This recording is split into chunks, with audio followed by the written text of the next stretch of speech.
দেখাতে হবে মেয়েটা, সে যদি হ্যাঁ বলে হ্যাঁ, না বললে না। এটা ইসলাম আপনাকে শিখিয়েছে। মেয়ের বাবা মেয়েরা এসে বলছে তোমার জন্য একটা ছেলে দেখছি, বাস তোমার হ্যাঁ না শুনতে চাই না, এই ছেলের কাছে বিয়ে বসতে হবে তোমার। ভাই এটা কেমন কথা? এটা আপনি ঠিক করেন নাই। 4 পারা 20 নম্বর পৃষ্ঠা সূরা নিসার 19 নম্বর আয়াতে আল্লাহ বলেন, ইয়া আইয়ুহাল্লাযীনা আমানু লা ইয়াহিল্লু লাকুম আন তারিসুন নিসা কারহা।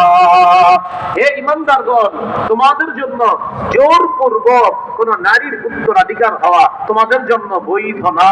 জোরপূর্বক কোন নারীর উত্তরাধিকার হওয়া এটা তোমাদের জন্য বৈধ না। সম্মতি লাগবে। জোরপূর্বক আপনি ওই নারীর মালিক হতে যাবেন না, এখানে সম্মতির প্রয়োজন। তাহলে 9 নম্বর গুরুত্বপূর্ণ আলোচনা, সম্মতি লাগবে, পাত্র পাত্রী উভয়ের সম্মতির প্রয়োজন। 10 নম্বর, বিয়ের আগেই যারা আমরা পাত্র পাত্রী দুই পক্ষের আলোচনা শুরু করব, দেখবো সমতা ঠিক আছে কিনা, দুই পক্ষের সমতা। এটাকে আরবিতে বলে কুফু, বাংলায় বলে সমতা। সমতা বিধান করা এটা একটা জরুরি বিষয়। হ্যাঁ, গরিব মেয়ে বিয়ে করেন আপনি, মাশাআল্লাহ, সমস্যা নাই।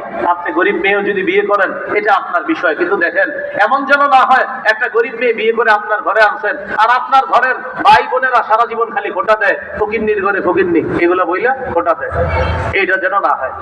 আপনি আনছেন, আপনার ঘরের সবাই তাকে শ্রদ্ধা করতে হবে যে আমরা তো যাই না শুনে আনছি মেয়েটা গরিব, কিন্তু আপনি না, মাশাআল্লাহ, একটা গরিব মেয়ে আপনার ধনী ছেলের স্ত্রী হয়েছে, এই জন্য আপনি খালি